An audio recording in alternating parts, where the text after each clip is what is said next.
All right, thanks for joining us. So last season, Vail Mountain School boys soccer took home the Class 2A state championship for the first time in program history. But now entering a new fall season, the boys, they've got one thing on their mind. Vail Mountain School boys soccer is still high on winning their first state championship. Now in a new season, they believe we're going to go back to back, that's all I got to say. This team is talented, but down key starters from last year. However, there's still hope for this team's ambitions. I would love to see Rutley playing Division I soccer one day. I would love to see him wear a USA soccer jersey one day.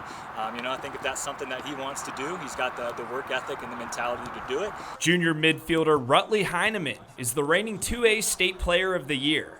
Heineman punched in 14 goals last season, but he's more than a scoring machine. He really just gives us confidence, I think. Having a player like that, having someone lead us all the way to a final, basically carried us throughout the whole season last year. Yeah, it gives us confidence. We can give him the ball and know something good's about him. Heineman's talent goes without question. Oh yeah, Hank! But when talking with him about the spotlight surrounding him this upcoming season, he explained the credit goes to someone else. I can only really thank my teammates.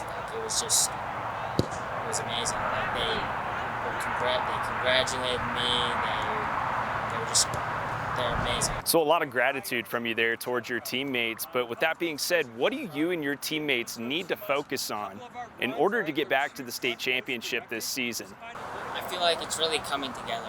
Like the way we did last year as a team, we kind of just clicked during the playoffs, and that's, I think, how a team kind of just gets through any season. And how confident are you in your team's abilities to execute? We're ready. We're ready to go.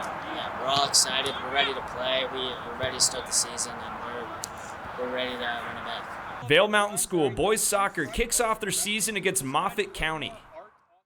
Now, in their season opener, Vail Mountain School boys soccer would go on to mercy rule Moffett County 11-0, and this game would end after the first half.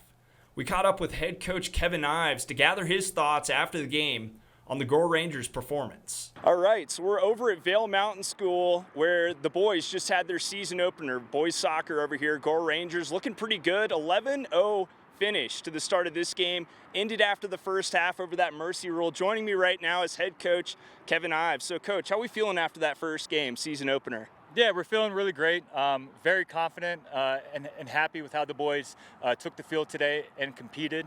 And we know this is just like the first step along for a long journey, but always looking to just get better each and every single day. And now we're moving on to Steamboat. Okay, and maybe down a couple players from last year's team. How do you feel like those guys, who've stepped up this season played today? Yeah, absolutely wonderful. I mean, we had 2 freshmen today playing in their first varsity game. We had some sophomores that were key players last year on our JV team that are now in the starting 11. So I think that's, the story of a successful program is, you always graduate successful, strong seniors, but then it's just up to the next class to step into that and kind of carry on that tradition.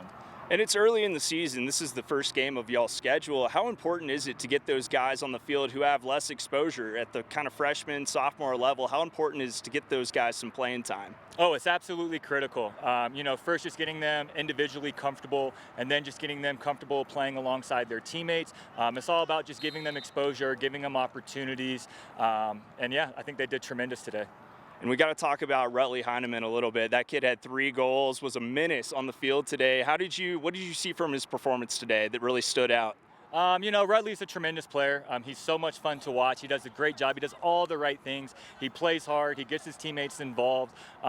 Just really looking excited to him, kind of leading the way, and a lot of our other players looking up to him for his leadership. And it's going to be fantastic. All right, and we got to talk about the defense a little bit today. I don't think I saw a single shot on goal today. How do you feel all around about how your defense matched up with Moffett County today? Yeah, I think we matched up great. I think defensively we have a lot of new faces across our back 4. We have a lot of young guys that are going to get opportunities to kind of show what they have and see how they progress throughout the season. But I think overall I'm very happy with how the back line played today. They played very confidently. They kept Moffett pinned in on their defensive third, which then made it a lot easier for our midfield and our attackers to kind of stay into the attack. It was fantastic. And Kevin, mercy ruling a team in the first half is a big deal, and especially in your season opener. Has your expectation changed at all for this season based on the results of the outcome of this game at all? I don't think the expectations changed, but I think today just really showed that we have a lot of talent. The talent's definitely there to compete, as we get into the state playoffs. So I think the boys know that. I'm really starting to see them come together as a unit over the last 2 weeks into this season.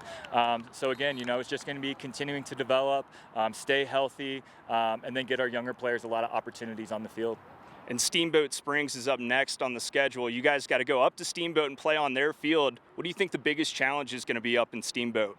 Just the environment. Steamboat has a great fan base. The games are always live. We have a great rivalry there. Us, because we don't have lights on our field, we don't get to play any night games. So we always relish, the opportunity to play under the lights. So we're expecting a great environment, very strong 4A opponent that's going to be physical, strong, and disciplined. It's going to be a great early season test for us. Okay, and with that being said, what do you guys need to work on this week in order to get prepared for that game up in Steamboat? Yeah, it's a simple answer. I think, just having our full team here. School's still yet to start for us. We just got a large contingent of our VSSA boys back from a ski trip. So we've only had 2 practices as a full varsity roster. So I think for us, it's just repetition and getting comfort playing alongside our teammates. Okay, and thanks. Anything you want to add? No, absolutely. Just really looking forward to this season. And, I think it's going to be a great one. Awesome. Thanks, Coach. Good luck. Thank you. Appreciate it. Now, last fall, Vail Christian football put together an impressive season, 7-2 overall and a perfect 5-0 in league play, but they're down some starters from last year's team as a lot of seniors have graduated out of that program. Nevertheless, the boys over there, they're focused on having an improved season from last year.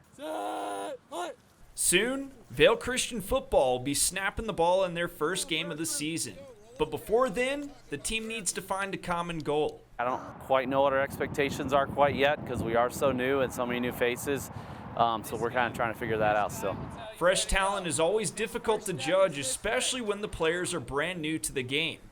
However, Pearson does know he can lean on his rising senior Jack Pryor, and he's hungry. I feel like at the end of the season, you're kind of ready for a little bit of rest, but once that idea comes of you're going to be playing football soon, you really want to get after it.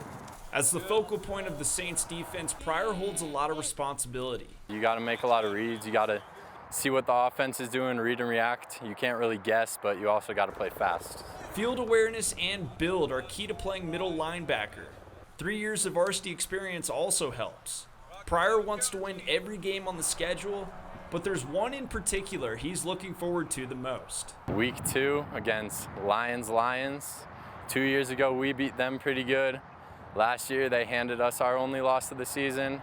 We're going to go down there into Lyons County and win. You can catch Pryor on the field at Vail Christian Week 1 as the Saints take on Dolores Huerta Prep. Now we'll head inside the gym of Vail Mountain School where the volleyball team has 8 returning seniors returning to their team this season that should bring them a lot of success down the road. Changes go hand in hand with new seasons, some simple, some challenging. However, there's one change Gore Ranger Volleyball is looking forward to. Pretty much our whole starting lineup is going to be seniors, and so it's pretty exciting to see, think about what they might be able to do this year. 8 seniors return to play their final season of high school volleyball at VMS. Senior Sage Evans points out the biggest strength of a veteran group. We have all been playing together since at least our freshman year, and that kind of bond that we've all created together has definitely made us a stronger team because we can all kind of trust each other. We know how all of us play, and all of our seniors are great leaders on the team, so I think each of us have something else to offer. Although this team is experienced, they need a purpose. A playoff team in 3 of the last 4 seasons, but they'd like to see an appearance at the state tournament. Senior Quincy Prebramski is confident the Gore Rangers can go the distance. The team is already playing super well together, so I think once we put that into a game, we'll really have great communication and we'll be really molded as a team where we can work as one instead of each individual. Vail Mountain School volleyball kicks off their season at home against Highland. There was a lot of hype last year around Eagle Valley boys cross country as they put together a lot of firsts in program history. But they're down their star runner Jake Drever, who is now competing for Boise State up in Idaho. Nevertheless, this team is still feeling confident, entering a new season without their star runner. So I'm with head coach of Eagle Valley, Melinda Brandt, and there's a fall season approaching for the Devils this season. How are you doing, Coach? We are really looking forward to it. Today's our first day of practice, and we got a great group out. We have about 45 on our roster right now. Okay, and kind of walk through me, there's a lot going on behind us. What's about to take place? On the first day, we always do a 2-mile time trial. We just want to see where kids are at after their summer training. It also helps us identify their pace for workouts so we can move forward with workouts at the right pace for them. New year, new season, a lot of success last year. What's the expectation as the head coach of this Devils program? Yeah, I think it's to keep moving forward and keep that trajectory. I knew we were a top 10 team for about the last 2 years. We just couldn't pull it together at the end. So in 2022, to be 4th at state, we want to be right back there this year. I'd love to see us higher at regionals. We were 3rd in the region, but 4th at state. So our region's one of the toughest regions, and we came back and beat all the teams, or we beat the teams that beat us and the regionals, and then Central beat us. So we just want to be that top team from the Western Slope this year for the fellas. And the girls are making a big comeback. We're putting the pieces together. We got some new pieces on the girls' side, so we're really looking forward to seeing how they'll compete this year. Okay, and last year you lost 2 of your top seniors from last year's team. Yeah. They were very successful and talented runners in themselves, but do you see anyone else stepping up to kind of fill that gap? Yes, our boys team is really deep, which has been awesome. They just keep coming up the pipeline. They see the success. They want to be a part of it. Jake is off to Boise State, but I think between the Blair boys, Cooper, Armando, guys coming up that didn't score last year but will score this year, it's going to be really fun to just see. I think we will be better and more competitive as a team this year as some of those younger guys get bigger, faster, stronger.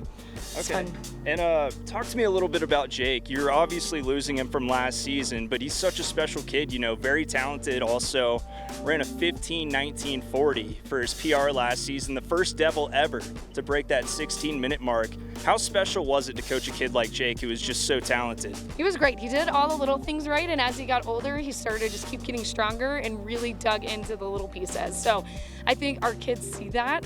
They see that one of their peers did something really special, broke 16 not just once, but 6 times over the season. And so it wasn't just a fluke run. He just kept throwing down awesome times. So to have the other guys see them, and they know they want to go out after that. So now that 16's been broken, I think the kids are just going to keep going after that. So I think we could have 3 or 4 guys under that mark this year, which would be phenomenal. Well, not under his school record, but under 16. I think I would not be surprised by that. That's kind of the goal for them. So yeah. Okay, awesome. And you guys, your best finish ever in program history was 11th. Last year, you guys go to states and blow that out of the water with 4th. With that finish, what do you think's the expectation there? Like, could you go back to states this season? You just talked about some new talent there that may be able to fill in for Jake as he's gone this year. But what's kind of the expectation there? Do you want to get back up to 4th place or maybe even improve on that mark? Yeah, I think cross country is interesting, right? Because I can't control what the other teams are doing. We can just control how much work we're putting in. And so our guys are ready to put in the work. They're ready to gel. Just a few weeks ago, we won the National High School Trail Championships with some of the guys that are returning. Jake was a part of that team too, because they get to have returning or graduated kids on those programs too. But Eagle Valley put their name on the map again right away as the first big summer competition for the cross country athletes. So we're really proud of those guys for going out there and doing that over the summer. So I think it's just gonna build and build and build, and we just have guys that keep stepping up, which is phenomenal. We have freshmen that are coming in that are already making some noise that are kind of surprises for us right now. So we have seniors, juniors, sophomores, freshmen that I think will all be a part of the varsity roster, and that have all had experience. Jackson Fillmore is coming up, and he's already had multiple years of varsity experience, and so it's just really fun to see the depth of our boys program and just to be strong year in and year out. But last year was really the culmination of a lot of years getting put together to finally get 4th. So it was just fantastic. The guys were stoked, and I think we can be right back there. Just kind of have to see how we compete with the other teams in the state and some of the big dog teams. We got some big races this year. Well, we'll get to see them. We have Liberty Bell on our schedule. Our first race is in the Front Range, so we get to see that. We'll get to run Junction twice this year, so we'll have the speedy times flowing for that. And then we're going to go to Indiana this year for an out-of-state race at the Nike Twilight Meet there, so they'll get some out-of-state competition too. So that'll be awesome. Okay, awesome, Coach. And like we talked about earlier, a lot of firsts for this team last season. What first do you see for this cross-country boys program this season, maybe on the horizon? That's a good question. I don't know. I think just having a stronger pack of guys that are all ready to take kind of that next step. So, like I said, 3 or 4 guys maybe going under 16 because it's been done. Now they can chase it. So I think Jake just paved the path, and other guys paved the path before Jake. So it just keeps elevating like each year, which I think is just a really great quality about our program. And on the girls' side, they've seen kind of the fast girls come through, but with Ellie qualifying last year and then now having multiple girls who I think can chase her down, it's going to be really fun to see how strong they get too. Okay, and Coach, we've talked a lot about times. We've talked about Jake in the past, breaking that 16-minute mark, and maybe what some of the boys can do this season for this team to get back to that 4th spot at states or even higher. But, there's a lot going on in your head with all that conjumbled in there at the same time, but I'm breaking it down easy for you right now. What are you looking forward to, just plain and simple, the most this season? Oh, man, I just love seeing kids grow. I think that is one of my favorite things, seeing them come together as a team, seeing them find a place in the school. Eagle Valley's over 1,000 kids now, so when kids find a home with our cross-country team, that just really fuels me to say, hey, you're welcome here, you're going to grow here. I said our word for today, even on the first day of practice, is just growth. Don't focus on how hard this 2-mile may seem on day 1, but we're going to grow. We're going to get better. We do this 2-mile at the end of the season too, and they see how much they've grown. Cross country is not like track where every meet is different, every course is different, and so to see them grow from a 2-mile to a 2-mile, they can see all the work they've put in. And so seeing the personal connection, seeing the leadership develop, and just seeing their personal growth is one of my highlights of the season. Okay, so many things to look forward to this season. Any other exciting events coming up that you'd like to talk about? Well, our exciting event is our home meet. We get to bring our home meet back. So we're going to be up at the Sienna Valley Club here on September 16th and hosting, we already have 15 teams committed, but we haven't had a home meet since 2020. So we're really excited to bring that back for the community so Gypsum and Eagle can really see all that cross country has. We'll have a kids race, a citizens race. So that is something that's really exciting for us too. Now over in Leadville, runners from around the world gathered for the 40th edition of the Leadville Trail 100. More than 700 runners participated in the event with ages ranging from 18 to 72 years old, and runners were only allotted 30 hours to complete the course, and this year the event saw a 44% completion rate, which sounds pretty good to me. Coming in first place for the men was JP Giblin with a time of just over 17 minutes, while Jackie Manhard took home the title for the women with a time of just under 21 and a half hours. It's a long time to be running. Perhaps a little too early to be thinking about basketball as we've just entered the fall season, but CU basketball released their non-conference schedule for men's ball. The Buffs, they're going to take on 2 teams from the Centennial State this year in northern Colorado, and then they'll make the trip over to Fort Collins earlier to take on CSU on the hardwood. But one game that really sticks out to me here is Iona, coached by legendary head coach of the Gales, Rick Pitino, and a squad that amassed 27-8 on their schedule last season and punched a ticket to March Madness ultimately. So the Buffs will certainly find out what they're made of when they play this team, and that's a good early testament for them in the season. But another one that sticks out to me is Miami at the Barclays Center in Brooklyn, which is not only a great venue, but a strong team in the Hurricanes last year who danced all the way to the Final Four. So the Buffs, when they come out of this non-conference schedule, they're certainly going to know what they're made of entering conference play. Now, nothing quite says football is back like the Associated Press dropping their preseason rankings for the upcoming FBS football season. So no schools from Colorado landed in the preseason poll, but maybe we'll see Air Force inside the top 25 this season. The Falcons went 10-3 last year and were picked to finish second in the Mountain West Conference this year behind Boise State. Now, looking over at the AFCA coaches poll for Division II football, Mines cracked the top 25 as the number 2 team in the country, and they're coming off that national championship loss to number 1 overall Ferris State, and you can rest assured they're determined to get back to the title game this year, though. Other Colorado schools worth noting on this poll who received votes were CSU Pueblo with 56 and Western Colorado with just 6. Also, we don't know if you've heard the news already, but Vail Mountain football decided to fold their program this season, leaving a lot of their varsity players displaced. There had been talk last summer of this occurring, but the team remained together. A lot of athletes in the Valley were caught by surprise to hear the Huskies program is no more. Wow. Like, they've always, Vail Mountain, because I play for Eagle Valley for lacrosse, always been my rival. They've always been this, like, top-tier team, and the fact that they lost their football team is just crazy to me. Find out what's happening with their former varsity players in our next show. Now, this story is one of my favorites that I've had the privilege of working on since joining the TV8 crew, but I don't want to spoil anything just yet. But as always, make sure to continue coming back to us for all the latest sports coverage around the Valley and beyond.